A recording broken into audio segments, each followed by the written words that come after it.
Hey, I'm turning into a fucking neckbeard. This is fucking terrible. This lighting's wretched too. I better do something about that right quick. In any case, I was watching a video earlier, and I'm probably gonna have to adjust my audio in a second, so bear with me here. And a couple common things that are still brought up even to this day were referenced in it. Now, the video I was watching, I almost don't want to mention because of, well, kind of the way things have gone. Now, years and years ago, I actually promoted Shives back when he was doing some content that was pretty good. This was long before he went weird SJW block happy. But I do periodically watch some of his content. And saying that, I'm talking about the Atheist Read series, which I still find to be a pretty decent series even after all these years. Hang on here. Granted, he's on the last episode of that, so I don't know how much longer I'm going to be a subscriber, which I don't know, man. After years subscribed, it feels almost sad, even if I do know that he's kind of taken a turn towards, well, SJW weirdness, dogma, block, combatic, freedom of speech killing. You get the idea. Let me grab this up here, and I will see about getting the clip on that. Yoink.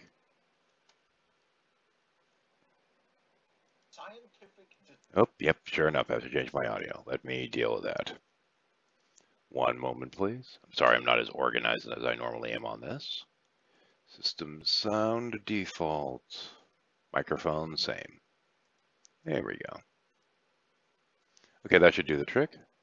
Now, this particular one is Chapter 3 of an Atheist Reads Case for Creator, and he's referencing something that I remember from, oh God, I remember it from years and years ago.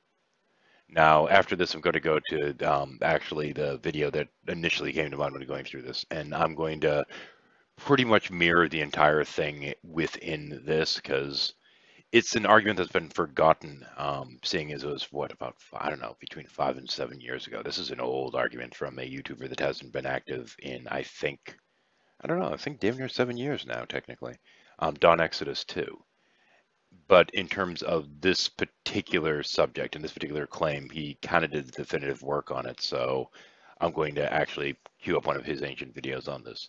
Now, mind you, well, I didn't contact him this time specifically for permission on this video. I did back when he was first on here, back when his sub count was, I don't know, roundabout, I think 9,000. I did ask him permission to use his content, and he gave me pretty much carte blanche permission at the time. I hopefully still have that note around here somewhere, but anyway, here we go. Describing the impressive credentials held by a group of scientists who published a statement titled A Scientific Dissent from Darwinism in 2001.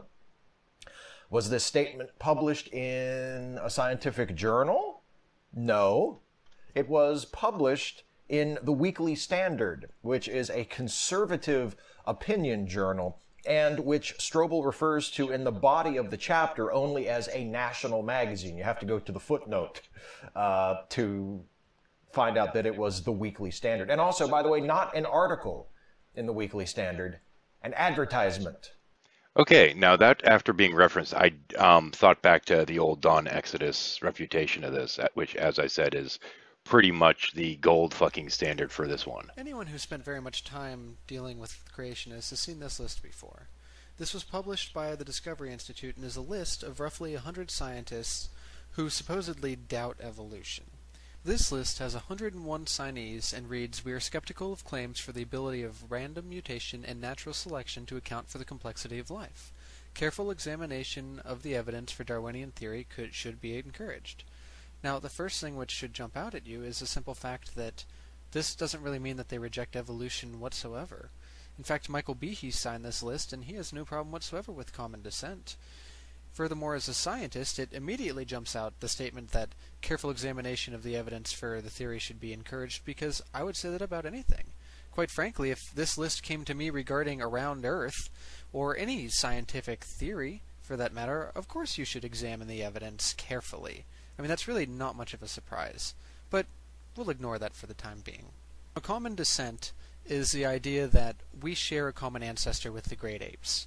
I've spent a significant amount of time in colleges and universities, be it as a student, doing research, an employee, and whatnot, and I had never come across any biologist or scientist, for that matter, that doubted evolution. I mean, it's a well-known fact. And I was curious exactly how many of these 101 signees truly did reject common descent, that is, evolution. So I set out to do it the only way possible, and that is I tracked down every single biologist on the list and emailed them to get their thoughts.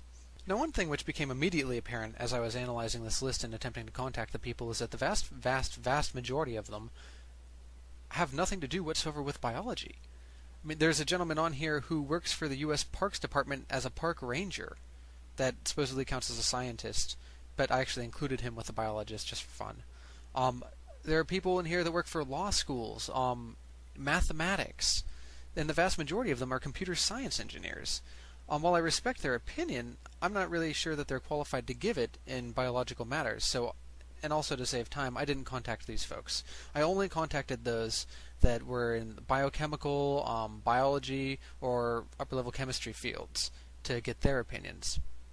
So, after removing all the park rangers, electrical engineering majors, mathematicians, this is what the list looks like. Considerably different. Now, the email that I sent them to see this would be, Dr. So-and-so, thank you very much for your time. I'm writing because your name appeared on a list of scientists who are skeptical of evolution. I was curious as to whether or not you reject common descent. Thanks, me. Now, tracking down many of these scientists was actually somewhat difficult, because what the Discovery Institute would dishonestly do was take the most prestigious organization that was ever affiliated with this individual, and they would put that beside their name. For example, it didn't matter if you had gone to University of Florida, let's say, for your freshman year in undergrad, and then the rest of your time spent at an unaccredited university. Florida State is where you were shown to be a scientist at. A perfect example of this is Dr. DeWitt, who was listed to be at Case Western Reserve, but he never worked there. He went there for undergrad, I believe, and now works at Liberty University. Yes, Jerry Falwell's Liberty University. So that proved somewhat difficult to track these guys down. But nevertheless, I was unable to contact 4 out of the 39 biologists. I just got the emails returned to me, unable to contact. Now, that reduced the number of available biologists from 39 to 35. 19 of those 35 individuals did not respond whatsoever. I sent 2 volleys of emails, they just didn't respond, were busy, whatnot. So that left me with 16 of these individuals that actually responded, which is, considering the fact that I had started out with 39, that's a pretty good response. What I found out was that 14 of those 16 actually accept common descent, whereas only 2 out of the 16 reject it. Now, I'll go into this in depth here in a minute, but something that immediately popped out is that many of these individuals that had supposedly been put on this list were very, very angry. They felt extremely misled, as some of these emails will show, and in fact many of them had requested to be removed 7 years ago, and they're still on the list. Now, just for accuracy's sake, it should be noted that one biologist on the list, Paddle Pun, did respond to me. However, he refused to answer my question in 3 volleys of emails, and each time seemed only interested not in answering or discussing the issue, but trying to sell me things. So I removed him and counted him in the list of no response. So let's examine this list and get a quick visual of it. This is the original list with 101 members. Now, this is a list after I block out everybody who's not a biochemist or biologist. Now, this is a list after I remove all the people that I couldn't contact because their email sent back as undeliverable. Now, I'm just filling in the people that gave me no response, and now what we're left with are the names that actually responded, the 16. Okay, so now let's see what the list looks like. Please note there's a little bit of a lag in his slides there. That's from the original video. After I remove all the people who accept common descent and evolution and shouldn't be on the list, we're left with 2 names out of 101. This is the Discovery Institute's own list. 2 out of 101 of the names are biologists who actually reject common descent. So now let's actually get to the email. First, let's look at Dr. Fred Sigworth's email. He says, "No, I don't reject common descent. I've taken my name off that list because intelligent design has become weighted with much more than I've expected. My favorite book on the subject is Ken Miller's Finding Darwin's God." The man is recommending that I read Ken Miller, yet the Discovery Institute has him on a list of people who don't accept evolution. Next is Dr. Dan Quibler. He replies, "Whitney, no, I don't reject common descent, nor do I reject evolution. Skeptical is putting it a bit too strong in my case, as it makes it sound like I'm a biological intelligent design advocate, which I'm not. Professor Carl Koval actually wrote a statement on the issue, which I'll actually link you guys to in the comments of this video. It says, by signing the statement, well, part of it says, by signing the statement, I discovered that I had joined an intelligent design movement. A little bit later on it says, in fact, during the many public lectures I've given over the past 15 years on the subject, I don't recall ever saying that evolutionary theory was wrong.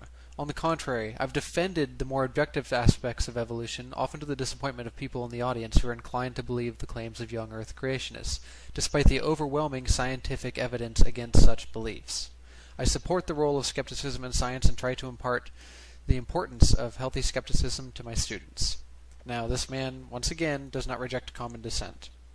Dr. And this is the problem that we see all through this, whether they're talking about the soft tissues in dinosaurs or any of these other things, is that they will deliberately misrepresent scientists, and even when scientists go to them and confront them about it, they just either, whether it be keep them on the list or keep misrepresenting them, it doesn't matter. The dishonesty in creationism is appalling. Sorry, I should let the video continue. Book says not in principle. I think there are many cases of good evidence for common descent. Here's an email I received from Dr. Michael Behe, the founder of the Irreducible Complexity movement. In it, he, and I've shown this in my other videos, he unequivocally, without doubt, accepts the fact that we share a common ancestor with the great apes. Now let's take a look at the two men on the list who actually do reject common ancestry. The first was listed as a neurosurgeon for Case Western University, Dr. David DeWitt. However, in trying to track him down, I realized that he had never in his life worked for Case Western Reserve. He instead is the chair of the biology department at Jerry Falwell's Liberty University. Oops. Yes, that Jerry Falwell. He told me that he absolutely rejects common descent of living things, and he sent me a link to Answers in Genesis, as well as a site that sells his book, that I could read and learn about it. Because it's not about selling books now, is it? Curious and kind of baffled by this, I asked him, or I replied back asking him, as a scientist, how he would explain the pattern of endogenous retroviruses, why multiple independently assembled phylogenetic trees from every single discipline in science, including the fossil record, all line up seamlessly, which is only explainable by common descent, and that's basically it, and he refused to reply. Now, the only other biologist on the list who I contacted that rejects common ancestry was Dr. Clarence Fouch. He seemed like a very nice guy, however, he asked me what I meant by common descent. He said that it is statistically impossible to generate these nucleic acid sequences randomly, which is committing an enormous statistical fallacy. He didn't know what endogenous retroviruses were, or the evidence regarding that. He also made the same genes common design argument as well, which is a huge telling sign that I'm actually addressing in my next video. So he was a very nice guy, and he does legitimately reject common descent, but I do have to question exactly how much he knows about evolution. If you recall, this is the list with all the non-biologists blacked out. Let's go ahead and reinstate them. Also, let's go ahead and ignore the fact that 88% of the people contacted on the list accept evolution and common descent, and let's treat every single person on this list as rejecting common ancestry, regardless of their field. Now, according to the U.S. Department of Labor, there are 3,661,320 scientists, biological scientists in the U.S. Now remember, this isn't the blacked out version. This is scientists, period, in the U.S. What happens when we divide 101 over that number? You get 0.00275% rejecting evolution. Now, in other words, that's one scientist for every 36,500 are rejecting evolution. And this is, by their own admission, given them every mathematical concession possible to try and help that statistic in their favor. And remember, Just as a quick footnote, I want to go back to that and for 1 second there, just for the sake of the slide there, and I want to let this sink in a little bit. Now, this is the best claim for descent from Darwin that the Creationism Institute could come up with at the time. Yeah, just keep that in mind, and we'll finish this up. There's only what, 20 seconds left. Given them every mathematical concession possible to try and help that statistic in their favor. And remember, this factor is artificially high by at least 5,000%, because I'm counting everybody on this list as a biologist and as rejecting evolution, which I've already shown isn't anywhere near the case. Please check out my other videos, and thank you for your time. Well, that's pretty much the definitive work on that particular topic. However, in terms of basically trying to force statistics or data to meet a narrative. If you let it go too far, you end up with something like, once again, another Dawn Exodus video. This was a little satirical that he put up here, so what the hell? That's not the one. There we go. To the world of biotechnology now, and in a major breakthrough, gay scientists claim to have isolated the Christian gene. Chris Taylor reports. These homosexual geneticists have spent years attempting to isolate the gene that renders people Christian. As members of the Pink Tiger Research Institute, they're hoping to isolate the cause of Christianity altogether within the next decade. We have already prevented this rat from being born Christian, and hopefully humans will follow.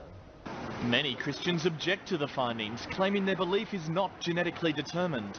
Christianity is a lifestyle choice. It is perfectly natural. But Pink Tiger claims the controversial religion is part of people's DNA. They say Christianity can be inherited, just like baldness. Until a method is found to remove the Christian gene, gay scientists are counselling local Christians to make positive changes to their lifestyle and values. Parents of some Christians have welcomed the news with relief. Well, we always worried that if we'd done something different, our child wouldn't have ended up a Christian, but now we know we didn't have any choice. Now, thanks to the work of Pink Tiger, there is a choice, which is good for Christians everywhere. This is Chris Taylor for... Well, it is most certainly a parody. This does well illustrate why, if you enter into something with a clear bias or to push some kind of agenda, your data set's going to be corrupted. It's just a matter of how you approach it. Now, unfortunately, Dawn Exodus no longer maintains his channel. He hasn't for a long time, but had to give him a little bit of a, I don't want to call it necessarily a plug, but had to give him, so to speak, a little kudos there because he did do the definitive work on that particular topic. And I did like that little bit there. But if I'm going to be sitting there and digging out things from the ancient past, I feel like I should recommend people look up Edward Current, who is a satirist that does a lot of fun stuff on here. And in terms of how you look at things or how you approach topics, I think I'll include a little video of his in here as a note from our sponsors, seeing as I've also previously gotten permission from Edward Current to use some of his material. So we'll apply it to this, and I'm going to plug everyone to go and check out Edward Current if they want to find some good satire. One group of people commits the vast majority of murders in America. Some say that they are shot disproportionately by police, but they commit much more crime. Some blame bad parenting. Others cite genetics. But one thing is clear. The group that commits most murders in America is men! That's right, murderous men. Who were you thinking? 89.5% of all homicides are committed by men. Men also commit 80.4% of all violent crimes. They're rapists. In fact, 67.8% of all murders are male-on-male homicides. They're animals. But some men have the audacity to actually fight for their own rights. Shouldn't they stop killing each other before they demand special treatment? Now I'm going to pause it there. If y'all want to see the rest of it, it's actually a fun little presentation, a fun little gag. It's over on Edward Current's channel. Let me get this off the bottom here and bring that up. There we go, ad sources. I'm not quite as organized as I was hoping I was going to be, but yeah, just find Edward Current on YouTube. He has some fun stuff on there. Some of it's for me, some of it's not. But he tackles conspiracy theories and some religious related things and what have you. And generally has some fun content. But the best part is looking through the comments because a lot of people don't get that it's satire videos. So what they'll do is they'll look at it as if it's completely serious without any sense of humor whatsoever and start freaking out over weird stuff. The comment sections are hilarious on some of this stuff. But if you're in light of all the weird drama that goes on here, if you're looking for stuff on the lighter side, go to Edward Current's channel. Or if you want stuff that's a little bit more in terms of the religious side of the satire and skits and this kind of stuff, go check out Mr. Deity, who also has some great stuff. Due to the fact that he is much more active than Current, and I've never approached him about being able to use any of his content. I'm not going to be featuring any of his, but do look up Mr. Deity. Do yourself a favor if you need a laugh at some point. Anyway, that's all for this time. Have a good one.